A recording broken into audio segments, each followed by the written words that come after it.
Thank you, everyone. Thank you for coming today. I'd like to call the council meeting to order. Offer regrets from our mayor. Mayor George Bridge not going to be with us today. So welcome, everyone, council staff. We'll get right into our meeting. I have a motion from Councillor Anderson, seconded by Councillor McKenzie, to reconvene into open session. And I'll ask anyone opposed, please raise your hand. Seeing none, that's carried. We'll move right along here. I have a motion from Councillor Gunston, second by Councillor Arya, that the minutes of the town of Minto, September 7th, 2021, closed session meeting, and October 19th, 2021, regular council meeting be approved. Raise your hand if you're against that. Seeing none, that's approved. Thank you very much. We'll move to number 6 item, and which is additional items disclosed for other business. Anybody have anything? Councillor Anderson, Councillor Dirksen. Okay, when we get to that, there's one thing that I forgot to do, and that's declaration of pecuniary interest from Councillor Elliott, 10A. That's the Lions Club Palmerston request for COVID funding. So when we get to that item, okay, so then I have a motion from Councillor Dirksen, second by Councillor Anderson, that the council convenes into the committee of the whole. Put your hand up if you're against that. Okay, that's carried. Thank you. Today we have no public meetings and we have no delegations. So we'll move to correspondence received for information or requiring direction of council. So is there any items, and this is the one that Councillor Elliott has declared. I believe that there's a couple items there that we want pulled to discuss. And I believe it's A and F.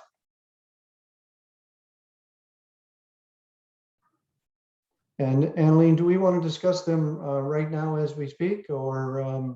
If you wish, through you, Okay. Deputy Mayor Turton, you may wish to speak to item 10A at this time, as Councillor Okay. Elliott has removed himself from the meeting. All right. Councillor 10A is the Lions Club request for COVID-19 relief funding. Everyone's aware that we did pass a motion last meeting to give some money away to minor sports. Is Treasurer Duff on? Can we ask Treasurer Duff to just kind of give us a report on the money availability, how much is left, please? Certainly, Deputy Mayor. If we acquiesce to these two requests, it will leave us approximately $5,000 of the amount that we had allocated towards community groups. So it can be accommodated, but of course, if you give to them, you don't have for the others. But that's about where we are at present.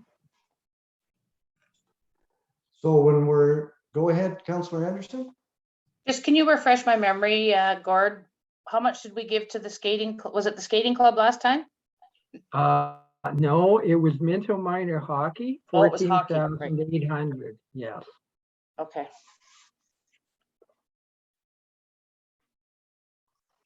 So presently then we have 5,000 left. And I'm just trying to get the request from the Lions open, and it looks to me like they're wanting us to consider 14,860. Yeah. Deputy Mayor, the 5,000 would be after deducting these two requests. Gotcha. Yeah. Sorry, CAO Thompson, you wanted to speak there? Gord got his hand up first. Okay, so the second one then, Any discussion, any more discussion on the Lions? Deputy Mayor Turton, I think Councillor Dirksen has her hand up for a question. Okay, and so does Councillor Anderson. So go ahead, Councillor Dirksen. Thank you, Deputy Mayor.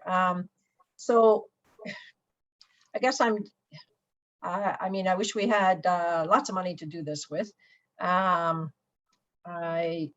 This is becoming a first come, first serve. Who can ever get the letter in the fastest gets the most money, and everybody else is just going to be left in the cold. And I'm not really sure that's the right answer.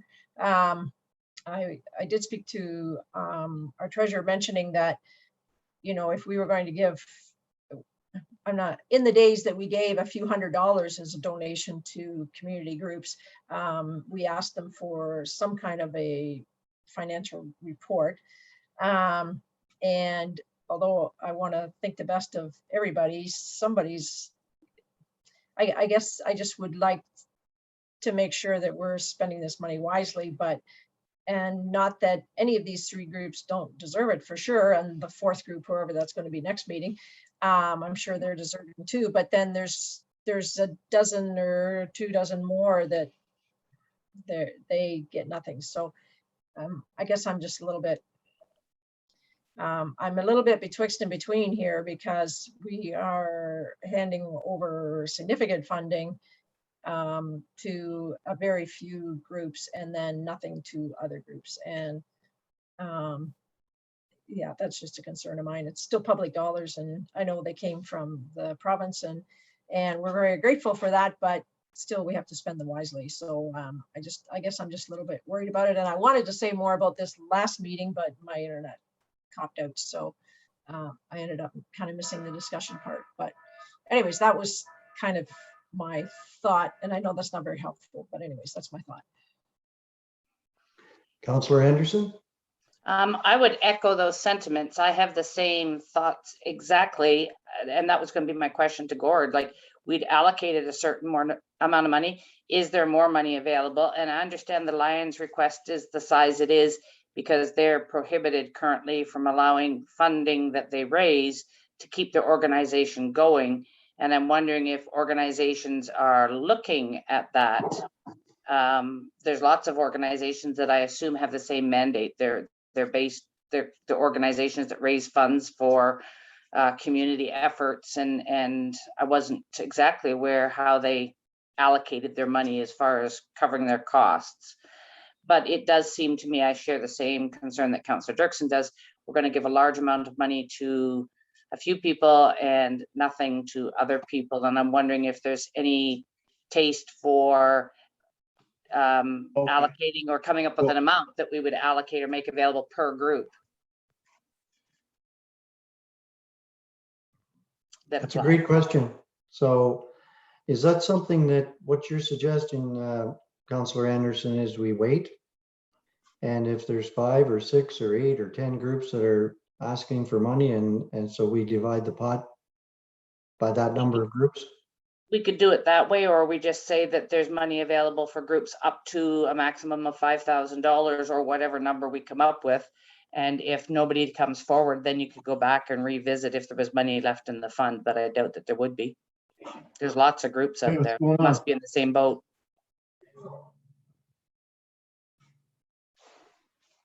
Other thoughts? Councillor McKenzie? Lost the garbage can. There we go. Is it possible to put a deadline on the requests, and then after we receive them all, see what money's in there, and then make a decision, or do we have to do it immediately when the application's put in, request is put in? Mr. Thompson, do you want to? Yeah, thank Add to you, this? Deputy Mayor Turton. So, Councilman, typically, if we didn't have COVID relief funding from the province, and I don't think it's any secret why the province gave us the money to distribute, because I don't think they were wanting to get into this conversation at the provincial level, so they downloaded it to the municipalities. However, that all being said, typically, if you didn't have COVID money, what you typically would do is establish a community grant program, And it's a policy that stipulates how you go about giving community grant money to different organizations. And it's based on a number of factors. What's the payback to the community? What amount of volunteer hours the group would put into community initiatives, that sort of thing. That policy would take some time to develop.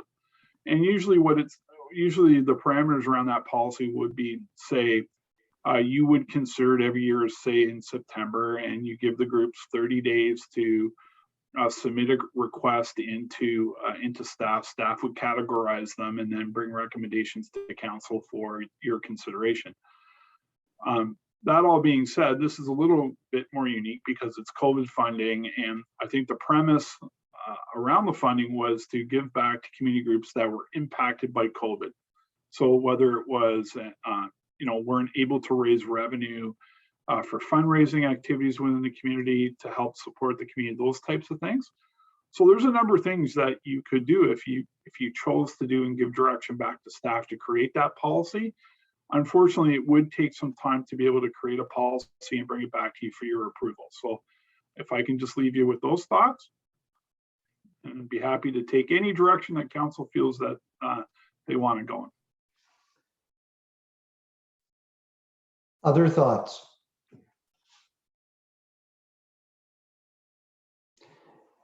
Hearing none, how do we want to proceed? Sorry, go ahead, Councillor Councillor Dirksen. Dirksen.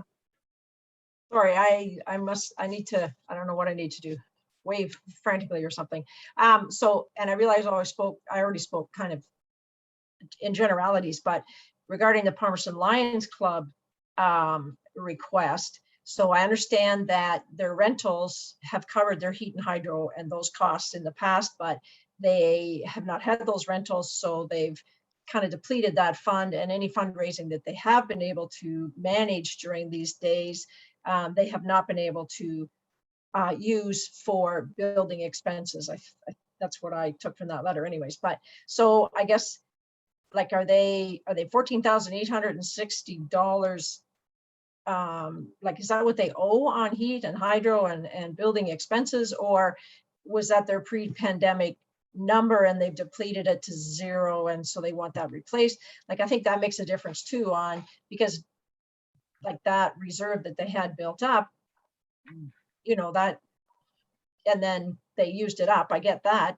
But then if they're able to rent now, then perhaps they don't really need to have it up to pre-pandemic levels, because that would maybe that's more generous than it needs to be. But that's what I took from the letter. So maybe I'm misunderstanding that. I don't know, very deserving group again, and it's just really hard to, anyways, I just think that I understand it takes some time to put a policy together, but I just don't want to willy-nilly throw this money out to 3 groups now, and a 4th one, it'll be gone. Like, that just doesn't seem fair to me. Gord, do you want to, something you want to say? Not really. As this, we call it the Safe Restart Agreement. It was purposely left vague. It's non-prescriptive. It's going to what council believes are its priorities. And I think, as our CAO said, it leaves the tough discussion down to the municipal level. So there's no legislative requirement regarding any of this. It's whatever you feel you would be comfortable with or think is the best policy, and staff will happily carry it out, but you can let us know or defer. Sure. Whatever. Well, I'm under the impression, I mean, I agree with Councillor Anderson, Councillor Dirksen, that there's a certain number of groups in the town that are likely going to be looking for money. There's 3 so far. There's other service groups. There's other, and I mean, again, I forget exactly what it was the minor sports received, but 14,800 or whatever it is considerable. Some of the other groups aren't asking for quite that much, but so I guess I'm not sure how we want to go ahead. Do we want to leave this and discuss it? CAO Thompson? Well, I think what I'm hearing through you, Deputy Turton, is maybe what you should do is defer it back to staff. We could put an open call out for anybody that's interested in receiving COVID funding to send a request to us by December the 1st. We'll include the two that you have in front of you. Then we'll put them all together and we'll have the conversation again. And that way there's a deadline and people that want to apply for it can apply for it. And then we can have what available funds as Treasurer Duff has suggested, and we can lay it all out for you with the amount of funds that's available, and you can see them all in totality. We can do it that way if that's what council's wish is. I think it's a great idea. That way we have a little more control of all of our thoughts. I mean, we all think that there's more requests coming. I'm sure there's lots of people that aren't aware that this money is available. So, and I guess if we throw that question out there, we're really opening it up. So, Annalene, do we need a motion to go ahead with exactly what CAO Thompson said? All right. So, Oh, yes. can I have a mover and a seconder for that, please? Councillor Dirksen, Councillor Anderson. Everybody understand what we're doing here? We're going to put this on hold, have our staff come back to us and with some recommendations. So raise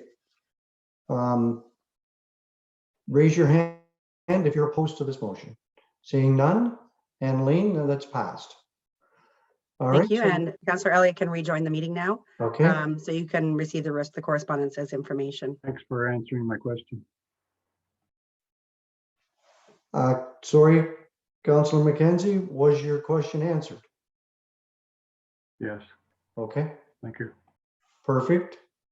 So a recommendation here then is moved by Councillor McKenzie, second by Councillor Gunson, that the council receive the correspondence for information. Anyone opposed? Raise your hand. That's carried. Thank you. So we'll move into reports from committees and staff, and I'll pass the chair to Councillor Elliott.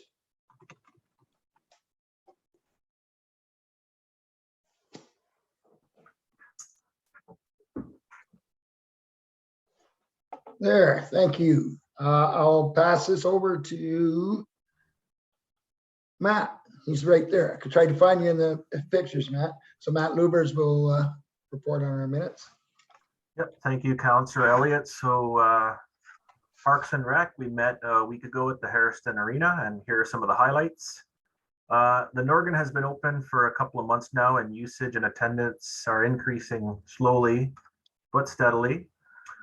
We hosted an all aboard Palmerston hypnotist fundraiser event on October the 14th, and it went well. Capacity limits were lifted for movie theaters just before Thanksgiving, which was nice. It's worth noting the capacity limits for spectator areas of arenas was also lifted at the same time, and that just happened to be prior to the start of the NHL hockey season. So it's good for the big cities, it's good for us too. Capacity limits have since been lifted for non-spectator areas of arenas as well as meeting spaces. This is certainly good news, but we remain vigilant with our operations as we are still in a pandemic.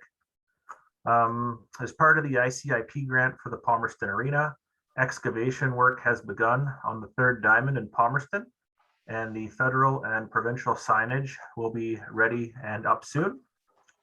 Inside the arena, the curling club season has begun, and the curling season in Harrison is set to begin this week.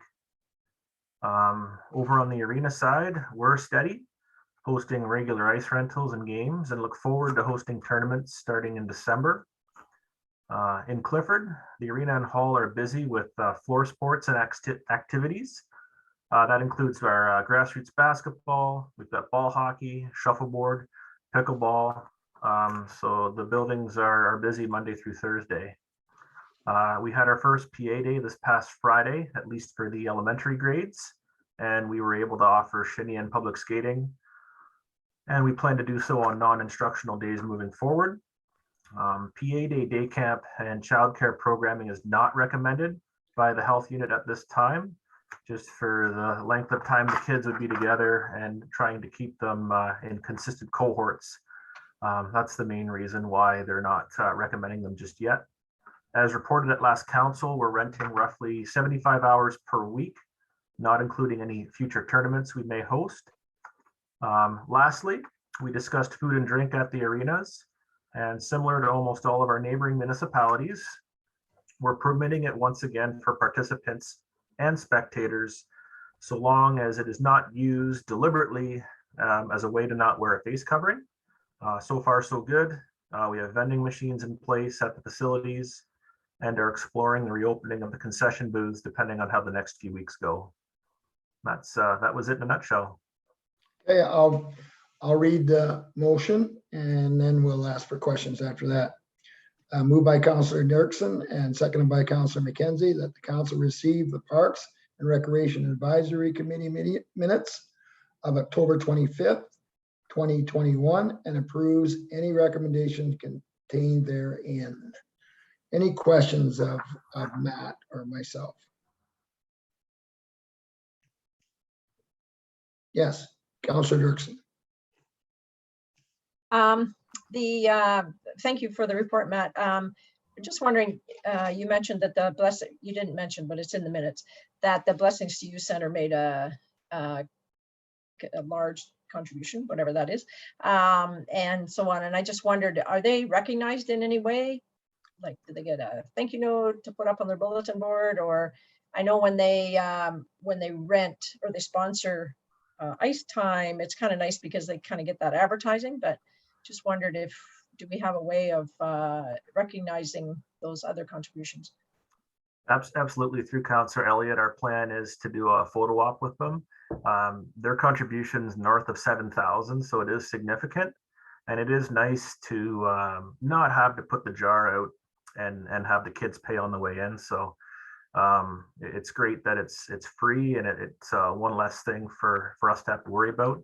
So we do plan to do a photo op with them, and then on an ongoing basis, we'll recognize them through our social media advertising for these programs. So I think the next PA day is later this month, the 26th. So you should see the photo op before then, and then see the promotion by the 26th for that PA day. Yeah, they've been wonderful to work with, and it was a very significant contribution. That's great, because that's a really good program. So, yeah. Blessings has been very generous to our department. Deputy Mayor Turton. Thank you, Chair Elliott. Matt, I have grandchildren and I've been to 2 other arenas in the area, and it's just so wonderful. I hear so many positive comments about people being able to get out and go to the arenas, and I just wanted to tell you that on behalf of the council, that all the hard work that you've done to get the ice in at 2 arenas and protocol and stuff that you've put together. You know, it's similar to last year, but every minute it seems like it changes. So thanks for all your hard work, and make sure your staff realizes how much we appreciate what they're doing for us. Thank you. Pass that along. Thanks. Thank you. And may I say that I've talked to a few people and a lot of people, as a matter of fact, that are quite excited that you've had so many programs at the Clifford Arena, and the summer programs are continuing on, and the pickleball has gone real well, and not everybody skates, and not everybody plays hockey, and not everybody figure skates. So it's an opportunity for people that do a lot of summer sports to get into Clifford and do it. I think it's going to be a hub. I think you're moving in the right direction. It's great, Matt. Thanks. Any other questions of Matt? Okay, all in favor of the motion? All against, sorry, that'd be the best way. All against the motion? Seeing none, carried. Thank you, and I'll pass the chair back to Deputy Mayor Turton. Thank you, Councillor Elliott. We'll move right into Belinda's report on the Economic Development and Planning Committee minutes from October 14th. Thank you, Deputy Mayor Turton. Just going to review very quickly our minutes from the meeting, continue to have discussions around workforce which is very closely tied to housing issues. So really interesting stats coming out of the Workforce Planning Board, and a lot of initiatives happening in the next few months in terms of getting feedback from employers. But once again, our employment rate is back down to 5.7%, actually probably lower than that now, again, considered full employment. So you can still see our employers struggling right across the board, across all sectors, people leaving different sectors to go to other sectors. You're starting to see wages increase and people really getting competitive for the workers that are out there.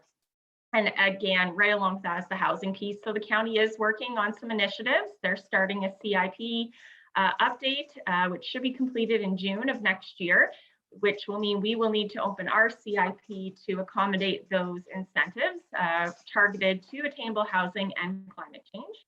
Also looking at some pilot projects that Minto may be in the running for, and launching of a public awareness campaign. As we know, the not in my backyard mentality exists, and we want to combat that by sharing some of the stories of people that are looking for attainable housing and how that impacts our local employers. So really good work happening there.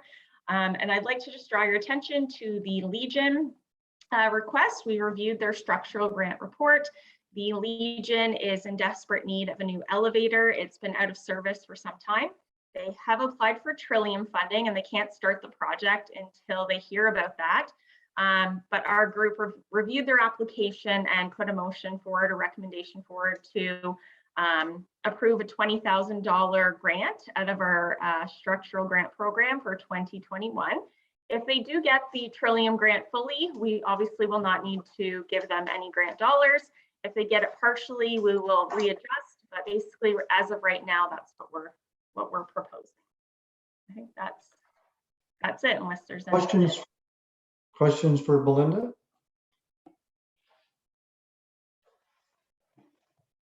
I don't see you, Councillor Dirksen. Okay, thank you very much, Belinda. That's all. I mean, it's all good stuff. The number of people that I've talked to that you know, before COVID, they were happy with their jobs 10, 15, 20 years. And the ones that are changing just for change, just got up one morning and said, you know, I'm sick of doing what I've been doing. I'm going to change for no good reason. The power is in the employees' hands, that's for sure. It's very competitive out there and people are really demanding what they're looking for, and it's interesting times for sure. So our recommendation is moved by Councillor Anderson, seconded by Councillor Gunson, that the council receives the Economic Development and Planning Committee minutes of October 14th, 2021, and approves any recommendations contained therein. Anyone opposed, raise your hand. That's carried. Thank you, Belinda. Now we're going to move into staff reports, and you're up again, Belinda, on the signage grants for the Studio Apri and Feel Alive Wellness Station. So go ahead. Yeah, so two exciting new businesses that are opening in Palmerston. One just opened and the other one's preparing to open about mid-November. The Feel Alive Wellness Station is no stranger to us. They used to own the Coffee Cafe, so it's Nick and Jen. And if you're familiar with the property across the road that Gema Homes recently renovated, thanks to our structural grant program, they've opened an RMT and kind of like a wellness cafe with different materials to support your wellness, specialty, not cocktails, drinks and coffee, stuff like that. So they have a really nice sign that aligns well with our CIP, and it is would then qualify them for $1,000. And then Studio Apri is going into Sean Wells building on William Street. Again, another building that was renovated thanks to the CIP program. Again, that is a sign that would qualify for a $1,000 grant. And both of those were reviewed by the Economic Development Committee via email and received unanimous support. Questions for Belinda? Okay, hearing none, the recommendation is moved by Councillor Elliott, seconded by Councillor Dirksen, That the Council of Townamentos receives the November 2nd, 2021 report from the Business and Economic Manager regarding signage improvement grant. P18 for $1,000 for Feel Alive Wellness Station located at 209 Main Street, Palmerston, and P19 for $1,000 for a pre-studio located at 107 William Street, Palmerston, and the Council of the Town of Minto approves these grants. Anyone opposed, raise your hand. That's carried. Thank you very much. Now we'll pass the chair to Councillor Anderson. We have some fire service business. And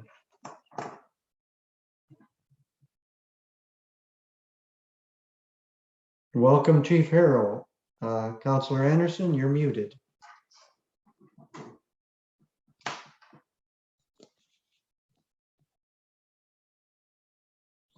Beg your pardon, sorry. Thank you, Deputy Mayor Turton, and I will in turn turn the floor over to Chief Harrow to give his report.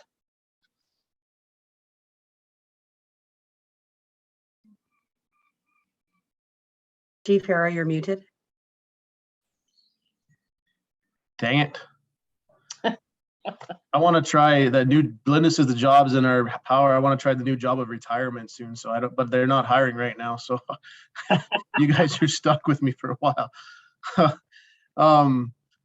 Yeah, just two quick reports for you today. The first one is just a simply a housekeeping one that was as a result of the partnership that we formed a year and a half ago. This is just cleaning that up to as per bylaw. Our establishing and regulating bylaw talks about identifying deputy chiefs and district chiefs that structured by bylaw. So that's what this is doing. It's just cleaning it up to a point who acts on whose behalf if somebody's away or however that works. If I'm away or become incapacitated or that, how that all works. So that is just a clean up bylaw from that past. Any questions on that one? We don't need a motion for this, right, Annalene? You do need a motion for that. Okay. I didn't Would you like see me to it. read the motion for that for you? Sure, because it must be, oh, sorry, it was at the top. I was looking at the bottom. I can read it if you like. Yep. The Council of the Corporation of the Town of Minto received the report designation of Fire Department Deputy Chiefs. And further that Council appoint Khalees Luce and Marco Guidotti as Deputy Chiefs of the Minto Fire Department, and that the Mayor and Clerk be authorized to execute the bylaw. And through you, Councillor Anderson, that's moved by Councillor Mackenzie and seconded by Councillor Elliott. Perfect. Anybody opposed to that? Then that is carried. We'll move on to the second report. Thanks, Councillor Anderson. The second report is, again, just a simple one, but we had designated to refurbish a tanker we took out of service last year. We were going to take the back off of it, so the tank and the compartments, and put it on a newer chassis. But with the way the market is, and anybody that's tried to buy a vehicle right now knows this is almost impossible to find a decent used chassis or even a new one right now. And so it's very difficult to find that, which makes it very difficult to remount it and go that way. So we have that truck that anybody that's been in the municipal office sitting in the back corner that's sitting there, and we really don't have anywhere to do with it or anything to do with it. So what we'd like to do is declare that one surplus and sell that truck off. And then as part of the 2022 budget, carry the funds over from this year and add a little bit more from our reserves and look at buying a demo or stock truck that companies have that they take around a show as a demonstrator, that we can grab one of those, or a stock one that they have sitting in their lot ready to go, that we don't have to go custom and look at adding all the fancy stuff that gets added. We would just take a stock truck from there. So the first step would be to declare that truck surplus, that we can sell that truck off through our usual means of selling it. And then as part of the 2022 budget, you would see a capital item as coming to purchase another truck. Any questions? Seeing none, I'll read the motion. I don't know who it's made by and seconded For by. you, Councillor Anderson, it's moved by Deputy Mayor Turton and seconded by Councillor Dirksen. Perfect. There's too many pages to have open. The recommendation is that the council of the town of Minto declare the 1995 tanker truck surplus and direct staff to sell it to the highest bidder. Anybody opposed to that? Seeing none, that motion is carried as well. Thank you, Chief Harrell, for your reports. And I will turn the chair back to Deputy Mayor Turton. Thank you, Councillor Anderson. We'll move it right along to Councillor Dirksen. Thank you, Deputy Mayor. We have a report from our Roads and Drainage Manager, Mike McIsaac, who, oh, there you went. You're flying around my screen here. So welcome, Mike. And this is regarding the municipal drain 69 tenders. That's correct. Thank you, Councillor Dirksen. So this report in front of you here this afternoon is the tender results for Drain 69, which has come to council the last couple of meetings for the adoption of the initial report, as well as the quarter revision at the last meeting. So we did receive 4 bids, and the low bid on this project being AG Hectare Contracting Limited. Their price only came in a couple of thousand over the engineer's estimate, which will show minimal impacts to the assessments or the assessment schedule that was submitted in the original drain report for the this drainage works. Is there any questions with this?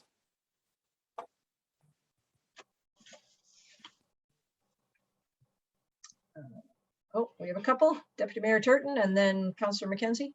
Thank you, Councillor Dirksen. We're talking starting this, Mike, in August. Yes, of next year, yeah. And so who has the choice? Do we have a choice on when it gets started? I mean, some of the discussions that I had with folks involved, the sooner the better. They want to get going right away. So the sooner the better is obviously correct with this project. However, in order to go with contractor availability in January, you're almost looking at double the cost. So probably the numbers associated with the project, waiting until August is probably the most viable thing at this point in time. So it's purely availability of the contractor. That's correct. Yeah. Thank you. It makes a lot of sense. Okay, thank you. And Councillor McKenzie? Through you, Judy. Mike, are we okay doing this without third reading? Like we can allocate the project without? Yes, that's correct. It is because it still has to go to the what's skipping me, not the quarter revision, the Annalene, you can help me with the last step before it gets third reading there. So we were just waiting for the 21 days to go by. Yes. To see if there's anything to come in for the tribunal. I believe that may be up today or tomorrow. I have to double check it. And then we can go forward with the third reading of the bylaw for the drain. Yeah, and construction won't start, obviously. No costs incurred can happen before the third reading as well, too. Yeah. Okay, is there anyone else with a question? Okay, seeing none, I'll read the recommendation. Moved by Councillor Gunson and seconded by Councillor McKenzie that the Council of the Town of Minto receive the November 2nd, 2021 report from the Roads and Drainage Manager regarding the tender results for municipal drain number 69 and award the project to AG Hectare Contracting Limited for a total tender amount of $429,900, excluding HST. Okay, is there anyone opposed to that recommendation? Okay, seeing none, I will declare that carried, and thank you for your report, Mike. Thank you.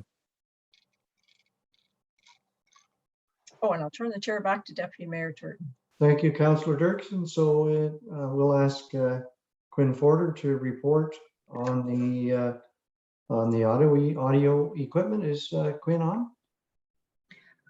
So I believe Quinn is having some issues with being able to speak. There's some smoke alarms or something going off. So I will speak to this, and if she is able to, then I'll let her join in. Thank you. So this is in regards to sole source purchasing of audio-visual equipment. This is also tied in a little bit with our procedural bylaw in allowing hybrid meetings to take place. We also would require additional microphone at the council desk. We'll have the CAO be able to sit at the council desk with us, some further microphones. And what the ask really is to be able to upgrade and use just baklava, because that is who we got it from. And again, it's a very niche item to get. Questions for Annalene? I mean, I think from what I've heard, our ratepayers, when they listen to these meetings in our council chambers, that's one of the complaints is not being able to hear. So, I think it's we're getting hopefully closer and closer to getting back to the council chambers. So this is likely quite appropriate. So questions at all? Councillor Dirksen? I just had a question about the, it sounds like the mayor's office is going to have some equipment added in there for hybrid meetings. So at this time, all of the stuff is in the mayor's office already. The processors, etc., are already located in the mayor's office. Oh, that, okay. I'm sorry. I was thinking it was like microphones and cameras and stuff like that, but it's actually the guts. Okay, I got it. I'm sorry. Yes. Okay. CAO Thompson, do you want to report? No, thank you, Deputy Mayor Turton. Councillor Dirksen answered her questions. Perfect. I seen your hand. I seen your light come on.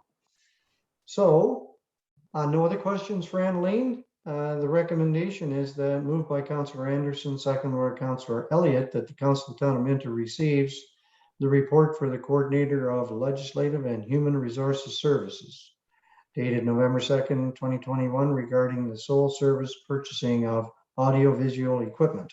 And further, that the Council of Townamentos approves purchasing new audiovisual equipment from Balaclava Audio at a cost of $30,386.09 before HST.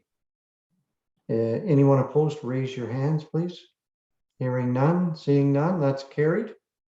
And we'll move into the Annalene, the procedural bylaw update. Yes, thank you, Deputy Mayor Turton. So our original bylaw was passed in 2011 with a few amendments made in 2012, and of course, an amendment made in 2020 in order to allow us to have electronic meetings.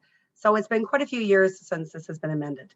It really should be reviewed greatly every 4 years. So I have reviewed it since January and provided you with all the changes that I am proposing for the procedural bylaw. Thank you, Annalene. Questions? Councillor Elliott. And then Councillor Dirksen. Just a couple of things. I noticed that when we vote, if you abstain from voting in a recorded session, that would be considered a no vote. Is that correct? That's correct. Okay, so in a regular vote that isn't recorded and someone abstains or doesn't vote. If they ask to abstain, that would be different, but. So you won't be looking at people that just keep their hands on the table and don't vote? And That's a recorded vote is asking each individual person, right? So right now, we know we're electronic. We ask that everyone put their hand up. I believe that the chair would be asking if the person did not put their hand up for either one, which one they would be voting for. See, we have people that don't vote on every motion, and I believe council should vote on every motion. If they don't vote, then it should be considered a no vote. I believe that it should not just be recorded. That is certainly something that I can look at reviewing that. And I believe that's in the provincial legislation, or I think that's all part of it. So therefore, we'd have to watch. Unfortunately, you'd be the person who would have to watch to see who didn't vote, or the mayor at the time, or the head of the committee would have to look and see, you haven't voted, do you wish to vote? And at that time, it would be, if it was abstain, then they would vote. So I would think that should be there somewhere, not just a recorded vote. Yep, we can clarify that. Okay. And also with our Zoom meetings, our virtual meetings, once we get past this COVID, which we hope we do soon, once we get past that, there may be people that are going to be out of country or somewhere else other than being at that can't be at the council meeting. Are they going to be allowed to Zoom into our meeting? So through you, Deputy Mayor Turton, yes, under line 16, for the electronic participation, it will allow a member under extenuating circumstances to join, and that would be up to the mayor to allow that. So if somebody was south for 6 months, they could go to every council meeting and Zoom in and be part of our council? They would have to submit a request to the mayor in order to do that. Okay, so it'll be the mayor's choice whether they be allowed to be part of our council. It is at the discretion of the mayor as in accordance with the procedural bylaw. Thank you. That's all. Thank you, Councillor Elliott. Councillor Dirksen, did you want to go ahead? Yes, thank you. I just wanted to say to our clerk, thank you for that chart. So often when revisions are made to a policy, it's really hard to tell what was before and what is new and so on. And so that chart really, I just love the way it was laid out, and it made it so much easier to understand the changes and so on. So I just wanted to say thank you, because I know it took some work to put that together, and I really appreciate it. Thank you, Councillor Dirksen. Other questions for Annalene? Hearing none. Recommendation is moved by Councillor Dirksen. Yep, second by Councillor McKenzie. The Council of Townamentos receives the clerk's report regarding the Townamentos procedural bylaws, and further that the procedural bylaw to repeal and replace the current bylaw be brought forward for consideration at the next regular scheduled council meeting. Anyone opposed? That's carried. Oh, sorry. Oh, sorry. Through you, Deputy Mayor Turton. Councillor Elliott did ask that there be a revision. Okay. In that. So, so you're receiving it, and that there is a revision that all votes be either in the negative or positive, and a no vote is a negative for any voting. So we'll is that correct, Councillor Elliott? Through you. Okay. So that'll be added on as a further. Yeah. Okay. Anybody abstains would be a no vote. Yeah. So that will be added to the bylaw that I'll present to you at the next council meeting. That's great. Thank you, Councillor. Everybody understand that? Okay. Anyone opposed, raise your hand, please. That's carried. Thank you very much, Annalene. Now we'll ask our treasurer to talk about the NDMP transfer payment agreement. We're getting some money here, eh, Gord? Yes, eventually. Well, once we spend it, and probably in a year or so. So this is, as you know, our upper layers of government are getting caught up on a lot of housekeeping things, and this is one of them. We put in for intake 6 of the National Disaster Mitigation Program, NDMP, in late 2020, and we were informed in early May that the province and the federal government had kind of given their conditional approval, and we could go ahead and start work, but nothing is absolutely finalized until we get the transfer payment agreement. And that's what we just received not very long ago. So this program is designed to be wound up in a little less than 5 months. It has a hard deadline of March 31st, 2022, but this will give us the authority, which we're already doing, to go ahead. The estimated cost of this project was $468,000, 50% funding, and we'll see if we can get that much work done by the end of March.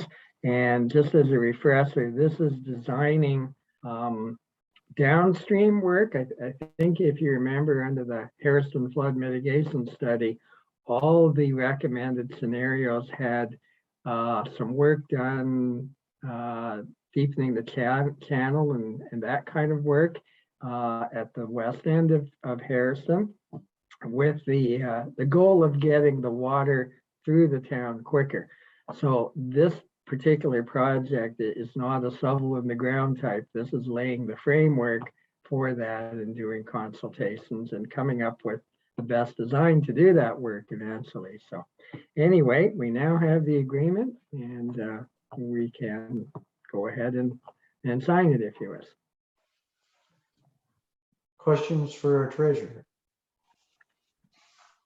So this is giving us an opportunity to spend some money, to be able to spend some money later. Very true. So the recommendation is moved by Councillor Gunson, seconded by Councillor. I believe Councillor McKenzie has a question. Oh, sorry, Councillor McKenzie. Go ahead, sir. Thank you, Gord. Yeah, through you, Mayor, Deputy Mayor Gord. So there will be other rounds of funding of it for us to apply for? Not under this program at this point. That's why there's the hard deadline. So we've had 6 intakes and we've done 4, 5, and 6. I think it's a very worthwhile program. Well, I was speaking with our provincial counterparts earlier this morning. They believe it's a very good program too, but as of now, it has not been renewed. So this program is ending as of March 31st. We just get partially what we want finished, completed in there, and if there's no more funding, we're behind the 8 ball. My opinion, and nothing to go on, this is definitely a climate change related project. Yeah. And I think with all the commitments that Canada and Ontario is making, there likely will be more funding, but I can't say that for sure. Yeah. Thank you. Okay. Thank you, Councillor McKenzie. Anything else for our treasurer? Okay. So moved by Councillor Gunson, second by Councillor Dirksen, that the Council of Townamentos receives the Treasurer's National Disaster Mitigation Program, NDMP Transfer Payment Agreement Report, and considers a bylaw in regular session authorizing the mayor and the clerk to sign the transfer payment agreement. Anyone opposed, please raise your hand.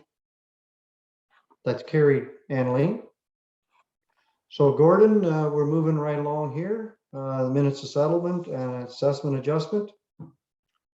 Exactly. So minutes of settlement are generally when the assessment review board makes a decision, often in response to an appeal or finding a technical reason for an adjustment. We have a few sizable amounts this time, and basically they're caused by an appeal which was started by a property owner, and also picking up previous omits, and that's why it goes back several years. So as a course of this whole appeal, it was noted that there are still actual building additions to pick up, and that's being done here. So that's why we have a bit of positive. I know council may be used to me saying we never get any money out of these, it's always a write-off, but this one is a little bit unique. The other amended property assessment notices are physical changes to the building or to the treatment of the building. One is actually a very narrow parcel, and it's not buildable, and MPAC has recognized that and reduced the assessment. And another, we had a residential unit physically moved, and it's being treated now as a vacant property or farmland. So happy to take any questions, but that's what we have. Questions for our treasurer? Okay, the recommendation is from Councillor Anderson, seconded by Councillor Elliott. The council receives the November 2021 report from the treasurer and the revenue coordinator regarding assessment adjustments, and that these adjustments be approved.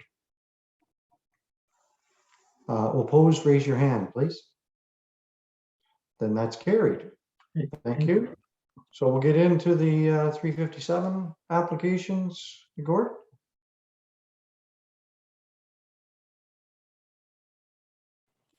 There we are. Yeah.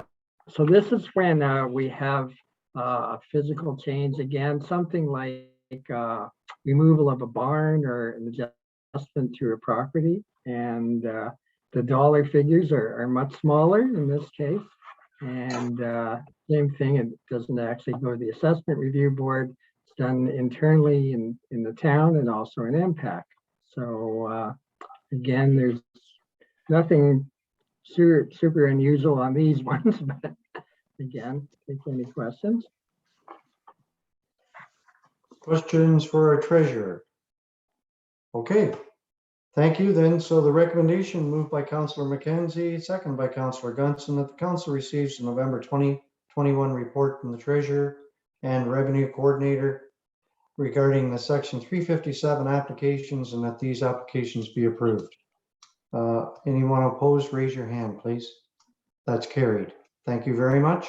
Thank you, Treasurer Duff. So we're looking at other business disclosed as additional items, and I believe Councillor Anderson is first.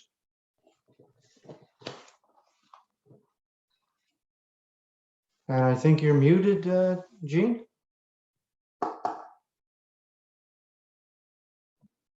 I did try to unmute myself, but I think I had it twice. This is just, it's rolling around to that time of the year, a request about the permission to have our Christmas dinner again, assuming that COVID regulations allow and the use of one of the town facilities in order to do so.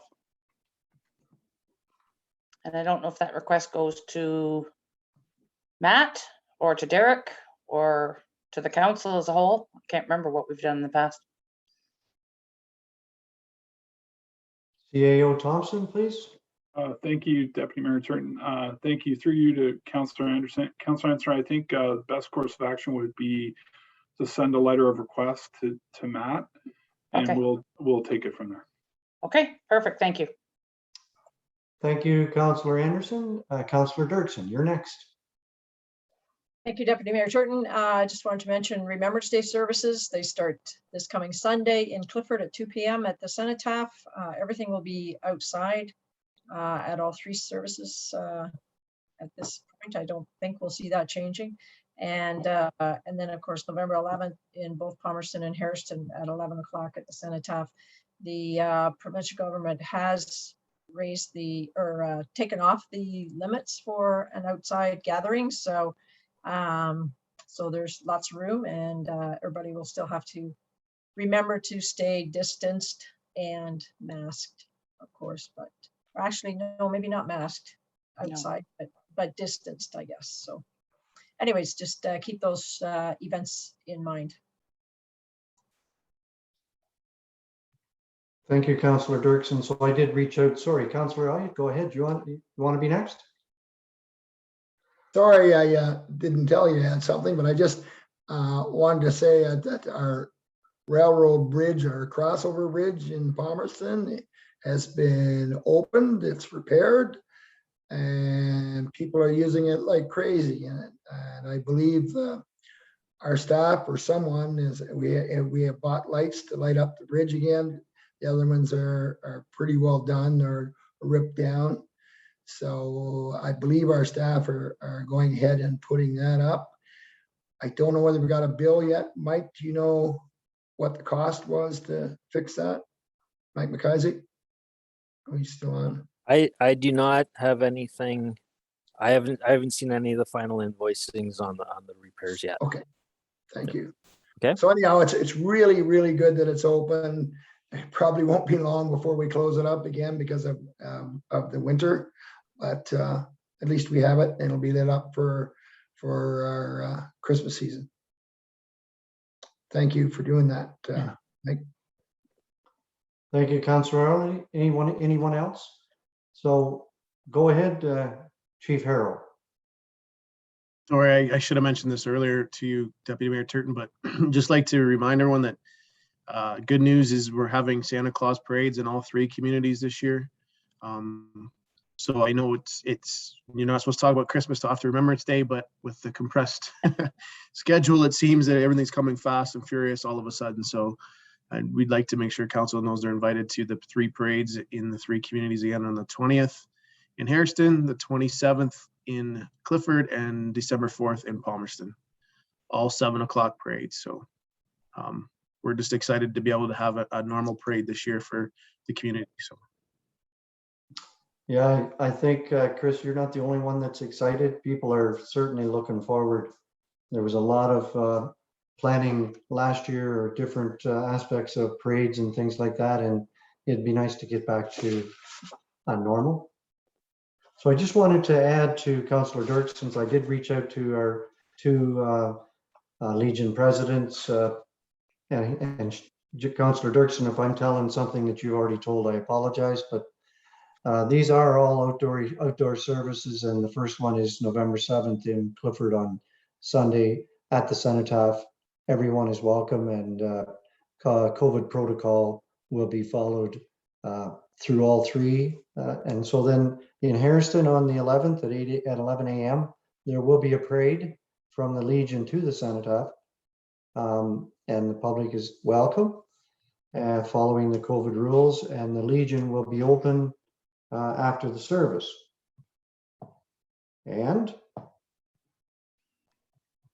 the Palmerston, I got an email here from Mr. Toner that the service November 11th will be at the Cenotaph Assembly at 10:45. Only the current color party will be marched from Home Hardware.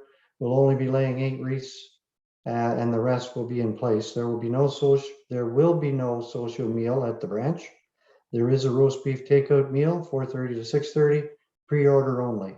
So thank you very much. So we are going to recess now until 5 p.m. So we are officially on recess. Thank you, everyone, for coming. We'll get off our recess, and the resolution moving committee of the whole into a committee of adjustment to consider a public meeting at 5 o'clock. And I think there's 3. So moved by Councillor Elliott, seconded by Councillor Dirksen, that the Townamentos committee of a whole convenes into the committee of adjustment. Anyone opposed, please raise your hand. All right. Our first, that's passed, Annalee. So our first public meeting is MV 2021-17. It's Hurlbut at 320 Nelson Street in Palmerston. I call the public meeting to order, and I'll state that any decision reached by this committee today cannot be used to set a precedent. Each application considered by the committee is dealt on its own merits, and no 2 applications are exactly the same. This public meeting is to consider a minor variance application, MV 2021-17, LH Framing Inc., with Larry and Melody Hurlbut. So I'll ask Secretary Treasurer Annalene McRobb to state the following. Thank you, Deputy Mayor Turton. The property subject to the proposed minor variance application is legally described as Fuller and Watson Survey, Part Lot 170 and 171, Registered Plan 61R8113, Part 4, with a municipal address of 320 Nelson Street in the town of Minto. The subject property is approximately 0.24 acres or 0.096 hectares. The purpose and effect of the application is to provide relief for the subject property from the required lot frontage to permit the construction of a semi-detached dwelling unit.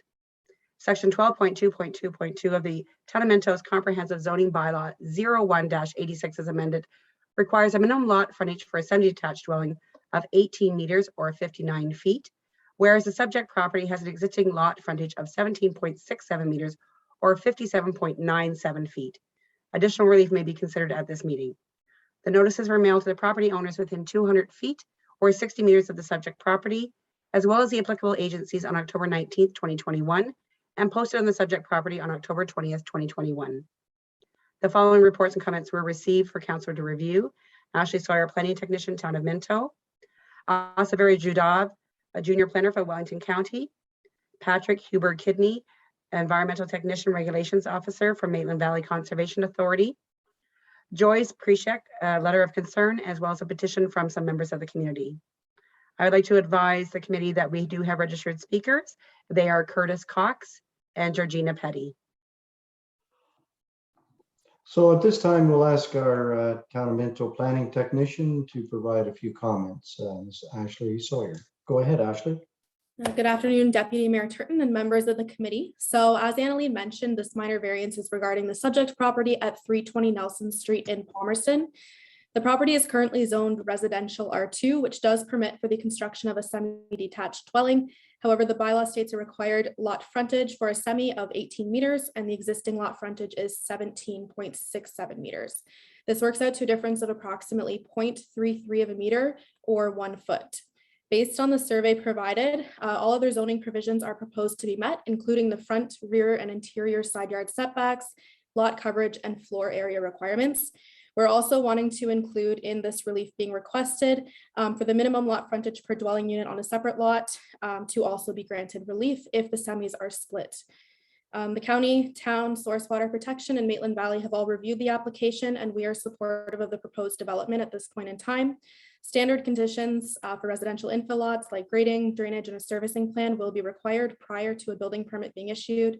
And it is our opinion that the proposed relief is considered minor in nature and maintains the general intent and purpose of the zoning bylaw as well as the county's official plan. The proposal is also in conformance with provincial policy and the direction that the province, county, and town are taking. Thank you, Ashley. At this time, I'll ask the applicants, the owners, if they have any comments. Melody and Larry Hurlbut. No, we have no comment at this time. Ashley covered it very well. Okay. Thank you, Melody. So we'll ask one of the neighboring landowners, Curtis Cox. Curtis, you have the floor. Good morning, Council, or I guess good afternoon, Council. My name is Curtis Cox. I live across the street at 325 Nelson.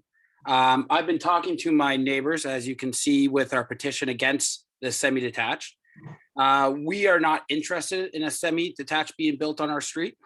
We are not interested in having the extra traffic that a semi is going to provide with another extra house on our street. As our street lacks sidewalks, barely has enough lights, and the infrastructure underneath the ground is subpar. We don't have proper sewer systems here, as majority of us have to pump up to the sewers, as well as we live on a chip road. All these factors are coming to play when you add more vehicles and more people onto this street. Also, we feel that, I'm speaking for myself, but I've talked to my neighbors. We had most of the neighbors, if not all the neighbors, signed against the semis being built. I feel if we had more time to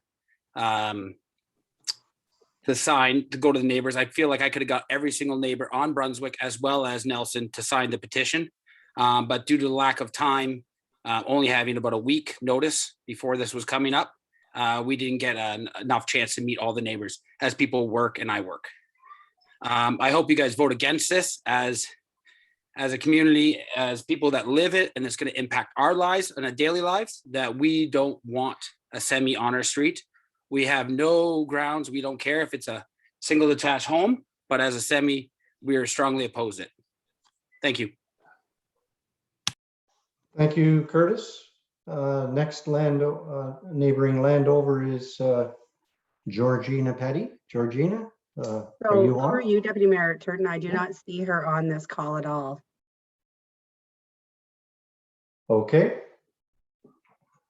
So I'm now asking questions of the committee. Does anybody have any comments, Council, in reference to this issue? Minor variance application? All right, hearing none. I will ask. Deputy Mayor Turton, I think Councillor Dirksen has a question. I don't know. I for some reason I'm not seeing tonight. I apologize, Councillor Dirksen. Please go ahead. That is okay. You are forgiven, Deputy Mayor Turton. Okay, so So if these folks wanted to build a semi-detached and their lot was 1 foot wider, they could do it without any question. Am I seeing that correctly? That's exactly it. So this property, as well as all of the surrounding properties, are zoned R2, which would permit actually up to a fourplex or a street townhouse. So they're just looking to build a semi. And then in terms of the infrastructure comments, these will be engineered drawings for the grading and drainage plan and servicing plan that are also reviewed by our engineer as well. Okay, and then a second question. So the square footage of the semi-detached that they're going to build, it could be a single detached in the same square footage. So it's not that it's necessarily any bigger, it's just that it's 2 homes. Am I right on that too? That's correct. So from what I recall from the bylaw, for a semi-detached, the maximum lot coverage is 45%, whereas a single is only 40%. That being said, the applicants, what they're proposing is only 25%. So there's no concerns in regards to the lot coverage. And for both a single and semi, the front, interior, and rear yard side backs are exactly the same. Right. Okay. Thank you, Ashley. Welcome. Councillor Elliott, go ahead. Thank you, Councillor Dirksen. Yes, I drove by that today to have a look, and then the buildings that are there right now aren't real well looked after. I think it would be good that they disappear. As far as a semi, all you're doing is adding 2 families instead of 1. I don't think that's a great deal in far as traffic and such like. And any semis that you see built now, I'm not sure, I didn't have a look at what kind of semi they were going to build, are beautiful. They look like single family houses. So I think it'd be an upgrade for that in what I see. So thanks. Other questions? Thank you, Councillor Elliott. Okay, hearing none. Where are we here? Secretary Treasurer McRobb? Certainly, through you, Chair Bridge. We could invite Melody and Larry if they wish to have any response or rebuttal to those questions. Okay, certainly. Go ahead, Mr. and Mrs. Hurlbut. Melody, you are muted. Footage, like we put a big single on there. Say somebody bought it, put a big single on there and rented out the basement.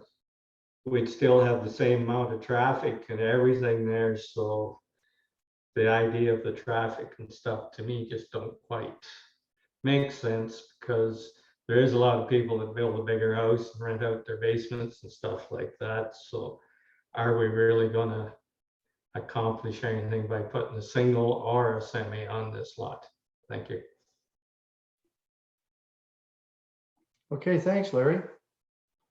So, through you, yes, Chair go ahead. Bridge. I'm just, sorry, 1 second. I know that I was just speaking to Georgina. She said she couldn't get her computer to cooperate.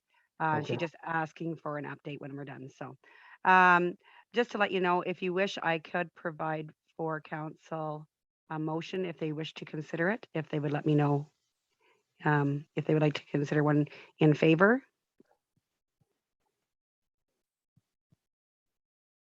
Yes. Yes. Does somebody want to speak? So on I it? can read it out and then we can have a mover and a seconder if you would Sure. like. Go ahead, Emily. That the Townamentos Committee of Adjustment approves the application by LH Framing Incorporated, Larry and Melody Hurlbut, for property legally described as Part Lot 170, 171, Register Plan 61R8113, Part 4, south of Nelson Street, Fuller and Watson Survey in the former town of Palmerston, with a municipal address of 320 Nelson Street in the town of Minto, to provide relief from Section 12.2.2.2 and Section 12.2.2.4 of the Townamentos Comprehensive Zoning Bylaw, as amended, regarding the minimum lot frontage requirements for a semi-detached dwelling. Relief is granted to reduce the required minimum lot frontage for the semi-detached dwelling from 18 meters, 59 feet, to 17.67 meters, 57.97 feet, and the required minimum lot frontage for each dwelling unit on a separate lot from 9 meters, 29.5 feet, to 8.5 meters, which is 27.89 feet. Okay, go ahead, Councillor Elliott. I'll make the motion to approve that. Seconder. Councillor Dirksen. Thank you, Councillor Dirksen. Raise your hand in opposition. Okay, that's carried. Thank you very much. Thank you.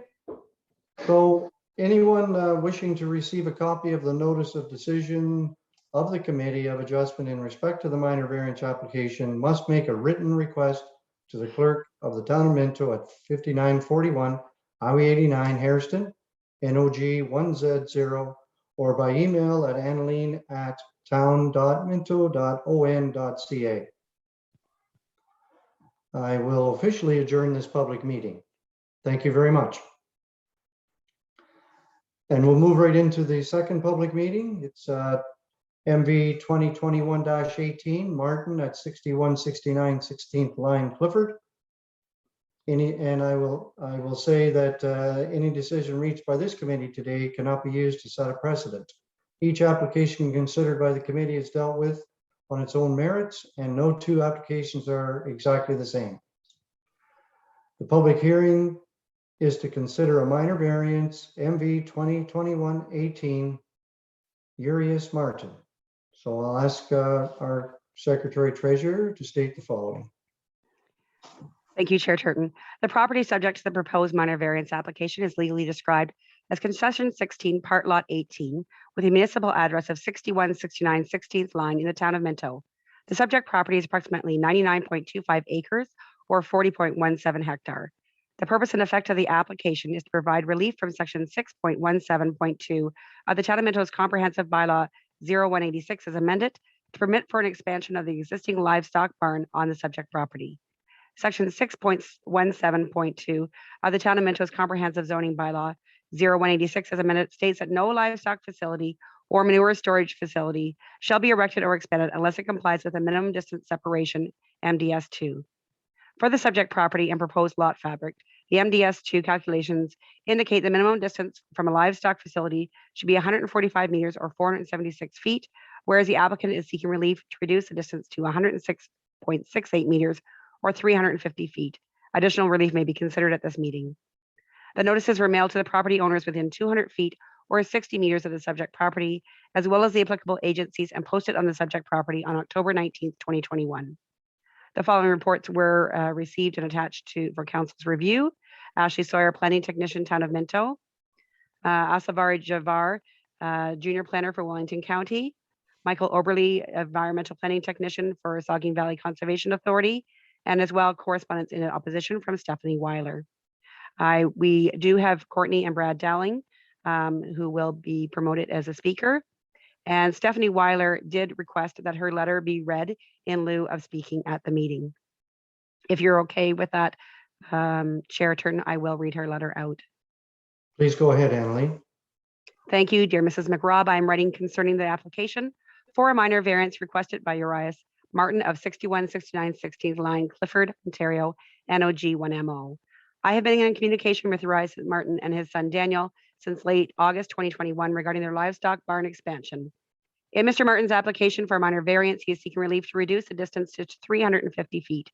Initially, the aerial site photo layout and MDS worksheet that they provided me with had a manure pit that would be 300 feet from my house and the barn being 350 feet. The minimum distance livestock barn setback distance requirement is 476 feet. In expressing my concern about this, I received a revised aerial site photo plan and MDS worksheet on October 11th, 2021. The new MDS calculation shows an actual livestock barn setback distance of 376 feet. The aerial site photo shows an actual distance from the corner of the property, a corner of the proposed barn to the corner of my home is 386 feet. The manure pit will be relocated and does not require a minor variance. The Saugeen Conservation Authority has approved the distance as per the second sketch that was provided. Therefore, I am opposing the 350 feet as requested. I spoke to Mr. Martin October 27th, 2021, and indicated that I am uncomfortable with the 350 feet. To sum things up, I would agree to a minor variance of between 376 to 386 feet as specified in the sketch and MDS calculations. And that is her letter. Thank you, Clerk McRobb. So do we? We do also have wanna- Courtney and Brad Yes. Dowling. Courtney and Brad, Abby, we allow them to speak? If you just give them a moment, we'll promote them.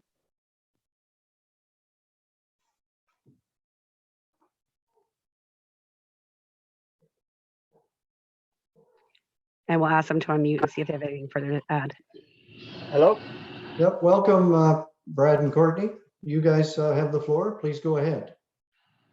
So basically what we weren't too concerned on it. We just wanted to kind of state our viewpoint. The way we see it is we live in the country, and that's just kind of what it goes with, is that there's barn expansions and farm expansion. It's the price of living out in the country. It's just like living near an airport. You're going to have airplanes, traffic coming in, and it is what it is. That's our viewpoint from it. I don't know if Okay. Thank you very much, Brad and Courtney, for that. Abby, we move ahead to our planning technician, Ashley Sawyer. So as mentioned, the farmer is looking to logically extend his sheep barn to the south of the existing barn, and this requires MDS separation to do so. This is his preferred route rather than having to construct a new barn. MDS calcs indicate, as mentioned, that the required minimum distance is 476 feet, whereas the proposed addition will be 386 feet. The relief being requested is for 350 feet at the request of the applicant's consultant to provide room for a margin of error. That being said, the intent is to build at the 386-foot mark. The MDS relief is only required for the proposed expansion, as this is the shortest distance between the corner of the barn expansion and the corner of the nearest subject property's home. The manure storage does not require relief as it meets the MDS setbacks. And it should also be noted that MDS calculations are run at the potential maximum capacity of the barn, not necessarily the actual capacity. The county, town, and Saugeen Valley have reviewed the application, and we are supportive of this proposed minor variance at this point in time. The proposed relief is considered, in our opinion, minor in nature and maintains the general intent of the purpose of the zoning bylaw and official plan amendment for an agricultural area. Thank you, Ashley. Any questions for Ashley, or will we go ahead and ask Urias Martin, the owner, to? Okay, seeing no questions. Thank you, Ashley. So we'll now ask the owner applicant, Urias. Can you unmute yourself and talk to us, please? You have the floor.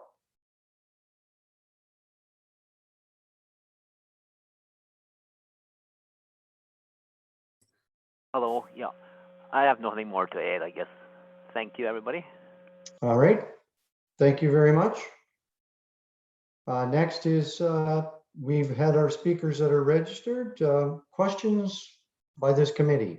Any questions for Ashley or Urias? Okay. Thank you very much. So I'll ask our clerk to for our decision. Through you, Chair Turton. I will read one for an approval and to start with. That the Townamentos Committee of Adjustment approves the application by Urias Martin for property legally described as Concession 16 Part Lot 18 with a municipal address of 6169 16th line in the Townamentos to provide relief from the required minimum distance separation to the 145 meters, 476 feet to a reduced distance of 106.68 meters or 350 feet. Okay, can I have a mover and a seconder for this, please? Thank you, Councillor Gunson. Thank you, Councillor Elliott. So raise your hand if you're not in favor. Councillor McKenzie is not in favor, but that motion has passed. So thank you very much. Anyone wishing to receive a copy of the notice of decision of the Committee of the Adjustment in respect to the minor variance application must make a written request to the clerk of the town of Minto at 5941 Highway 89, Harriston, NOG 1Z0, or by email at town.minto@town.minto.on.ca. And I will officially adjourn this public meeting. Thank you very much. Okay, so we'll move along to our third public meeting, which is MV 2021-19, Van Isle at 85 Elora Street North in Clifford. And I will say that any decision reached by this committee today cannot be used to set a precedent. Each application considered by the committee is dealt with on its own merits, and no two applications are exactly the same. This public hearing is to consider a minor variance application, MV-2021-19, Darlene and Cornelius Van Isle. So go ahead, Clerk McRobb. Thank you, Chair Turton. The property subject to the proposed minor variance application is legally described as 95 West Heritage Street, Clan Clifford, Part Park Lot, HIK and IR Register Plan 61R6150 with municipal address of 85 Elora Street North /0125 West Heritage Street in the Townamento. The subject property is approximately 16.24 acres or 6.7 hectares in size, and the portion subject to this minor variance is approximately 0.69 acres or 2.281 hectare in size. The purpose and effect of the application is to provide relief for the subject property from the required minimum lot area. Section 9.2.1 of the Townamentos Comprehensive Zoning Bylaw -01-86 is amended, requires a minimum residential lot area of 1 acre or 0.4 hectare, whereas the applicant is proposing a reduced lot area of 0.281 acres or 0.69 hectare. This minor variance is a condition of severance application B58/21 that was granted provisional approval by the Wellington County Land Division Committee. Additional relief may be considered at this meeting.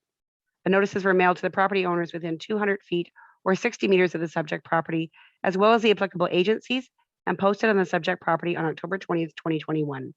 The following reports and comments have been received. Ashley Sawyer, planning technician for the town of Minto, our junior planner from Wellington County, as well as the environmental planning technician from Saugeen Valley Conservation Authority. Just to advise you that the only registered participant is the agent for the owner. Okay, thank you, Clerk McRobb. So at this time, we'll ask our Townamento planning technician to provide comments. Ashley Sawyer, please go ahead. So as Annalene mentioned, this minor variance is to satisfy a condition of the severance application for the Van Isles that was granted provisional consent by the Land Division Committee in mid-October. The variance is required as the property is currently zoned as an unserviced residential zone. It is on the outskirts of town and still within the urban boundary. However, due to the existing grade and elevations, it cannot be connected to servicing at this point in time. That being said, for a residential zone that's considered unserviced, the minimum lot area is 1 acre, whereas this proposed severance is 0.69 acres. The proposed the proposed severed lot already has an existing single detached dwelling with septic services on it. And the town is satisfied that even with this reduced lot area, there is sufficient space for the existing septic, as well as if it needs to be replaced. We do want to note too, that if the property should be able to be serviced in the future, we will be requiring it to be. The county, town, and Saugeen Valley have reviewed the application, and we are supportive of this proposed variance. It's considered minor in nature and maintains the general intent and purpose of the zoning bylaw and official plan. Conditions and comments that were pertaining to the severance still apply, and this will help address one of the conditions. We did not receive any correspondence, inquiries, or concerns from neighboring landowners regarding this variance. Thank you, Ashley. We'll now go to Jenny Van Isle, the applicant, if she's got a few comments. Jenny, you're on. Welcome.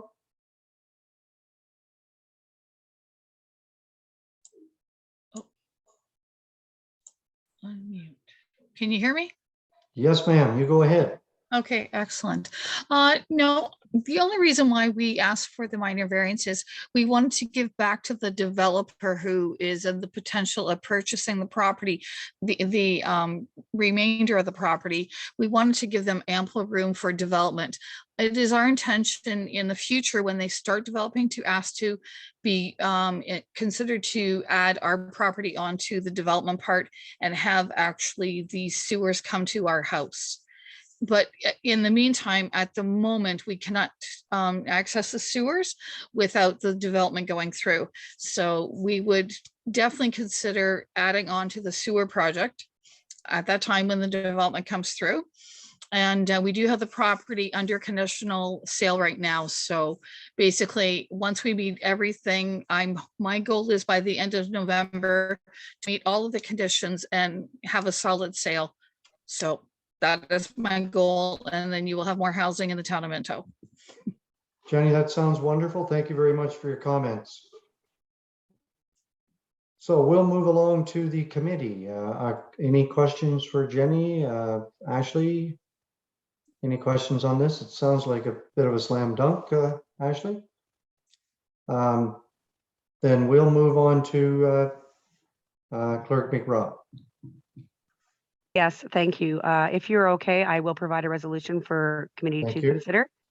That the Townamentos Committee of Adjustment approves the application by Darlene and Cornelius Van Isle for property legally described as Plan Clifford Park Lot HIKNI, Register Plan 61R6150, with a municipal address of 85 Alora Street North /0125 West Heritage Street in the town of Minto to provide relief, section 9.2.1 of the Townamentos Comprehensive Zoning Bylaw 01-86 as amended to permit for a reduced lot area of 0.69 acres or 0.281 hectare.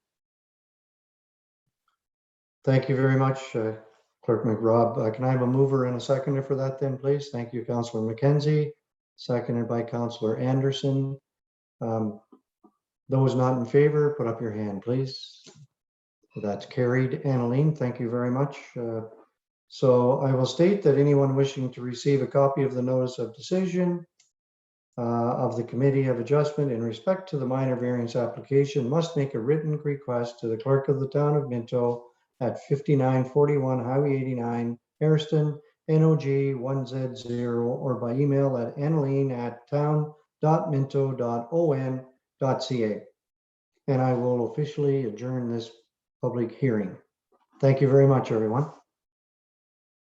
So we'll move on into our regular council. We've got a resolution moved by Councillor Anderson, seconded by Councillor McKenzie, that the Committee of Adjustment convenes into regular council. Anyone opposed, raise your hands. That's carried. Thank you very much. Any notices of motion? Seeing none, we'll move on to the resolution adopting proceedings of the Committee of the Whole. So resolution is moved by Councillor Gunson, seconded by Councillor Dirksen, that the Council of Town of Minto ratifies the motions made in the Committee of the Whole. Raise your hand if you're opposed. No opposition. Thank you very much. That's carried. All right, bylaws.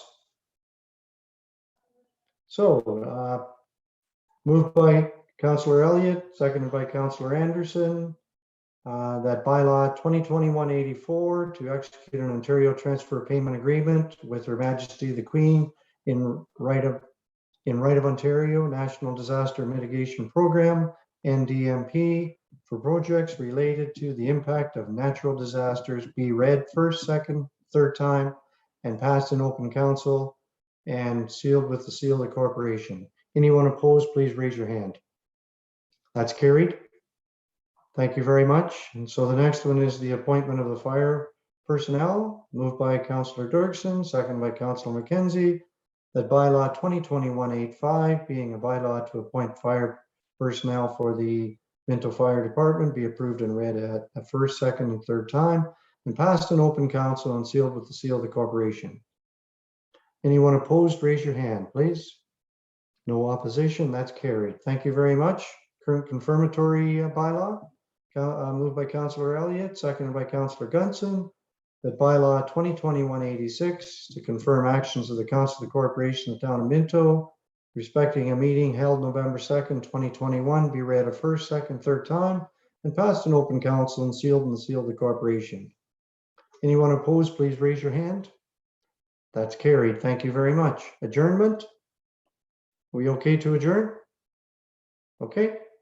Moved by Councillor Dirksen, second by Councillor Anderson, that the council of the Townamento adjourns to meet again at the call of the mayor.